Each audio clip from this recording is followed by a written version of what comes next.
Hello everyone, welcome back to ESI Digest, your weekly breakdown of esports business content. Now, it's the last episode hosted by myself.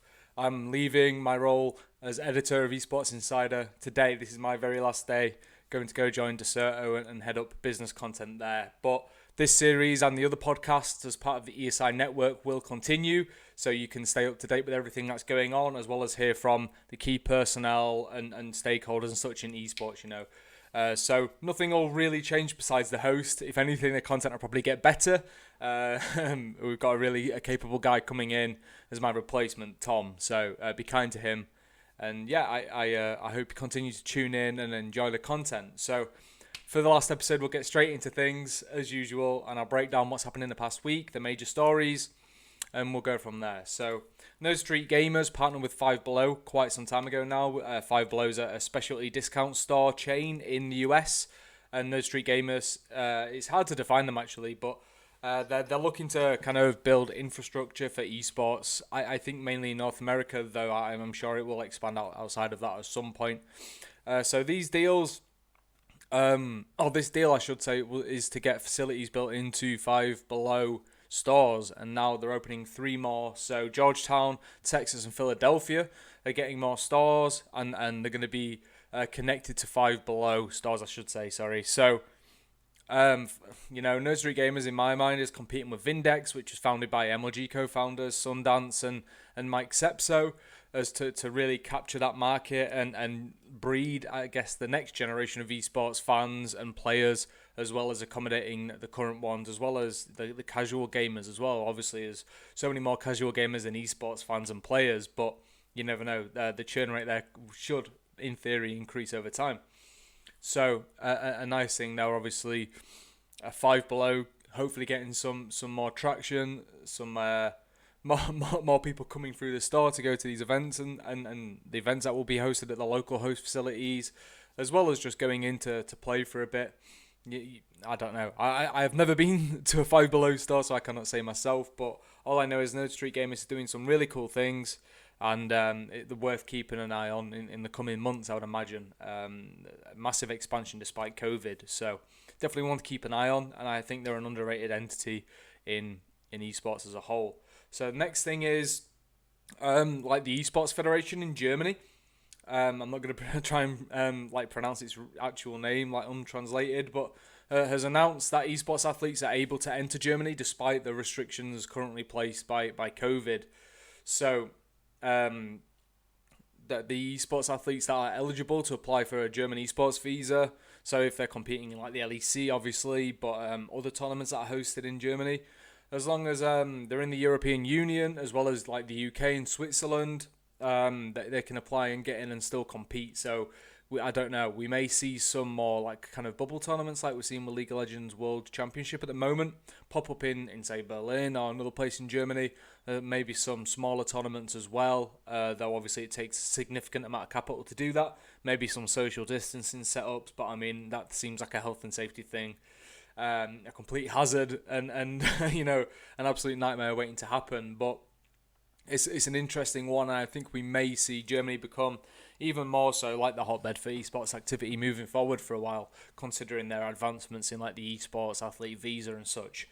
And next is Deficio, former League of Legends caster, joining Misfits Gaming, basically as the director of its European arm. So he'll actually just be involved in the League of Legends side of things as far as I can tell, but the way it was actually described, or framed, or the job title at least, says he's the director of Misfits Gaming Europe. So to me, he should, in theory, be in charge of more, but I don't think Misfits Gaming's got a huge presence in Europe outside of its LEC team, as one of the 10 partnered teams for the European competition with Riot Games. So that may be why he's actually only involved in League of Legends, even though he's the director of the European branch of the company. You never know.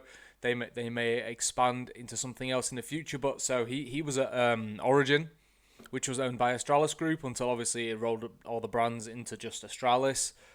Things didn't go too well there, disappointing performances and such, and obviously with the brand changing as well.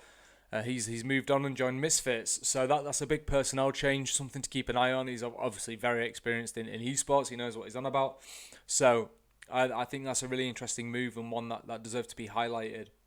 And the last story that I'll cover for this week, my final week, is DreamHack Sports Games appointing a new CEO. Now, DreamHack Sports Games is like a business unit of MTG, as well as ESL and DreamHack, which were recently kind of shuffled under ESL Gaming, which was actually basically a staff restructuring, presumably, changing with the times. It's a sign of the times with COVID wreaking havoc on events, and thus like tournament operators had to pivot online, and I can't imagine that's as fruitful in terms of monetary return. So they actually changed a lot of personnel, and with that, Roger Lodwick, who was the co-CEO of DreamHack, I think he served on the advisory board or on the board of directors, something along those lines. He held like a senior, more hands-off position at DreamHack Sports Games. He's now taking over as CEO, and now they operate like the E-Superliga and the European E-Tour and such. So if you look at FIFA and you look at golf sim games,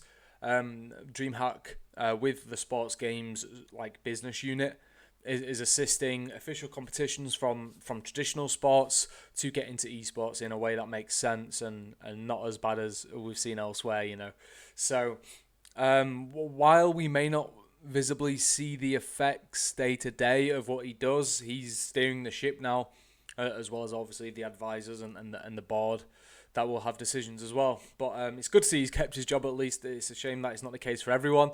And also, I really don't like the fact that it's been presented as some massively successful and positive thing that ESL Gaming now incorporates DreamHack as well, when, yes, people have been let go. It's not been too great on DreamHack, and I don't know how that affects its festivals and stuff going forward into, say, 2021. Who knows, maybe 2022 at this rate, depending on when kind of COVID is sorted or squashed, or at least kind of reduced. So his main role, really, or the thing he was most notable for before joining DreamHack a little while ago, was managing like the media rights for the UEFA Champions League and the Europa League. So he was in charge of selling those rights for UEFA. So he obviously knows sports. So I think combining his esports knowledge with his prior sports knowledge and actually translating sports into esports in that sense is a really good fit for him. Obviously, I don't know the guy personally. I can't speak on a personal basis as to the kind of guy he is, but his experience makes it make sense, basically. Like it's not a really outlandish appointment by any means. So they're the main stories for the week ending 16th of October. Thank you very much for everyone who's tuned in and supported me over the past year or so, as I've been the editor of Esports Insider. I'm 100% sure that ESI will continue to do great things. I will be competing against ESI, but 100% stay in tune with ESI, everything it's doing. Really exciting times, both on the event side of things and content. And thank you again. I hope you have a great weekend, and hopefully I'll see you again one day.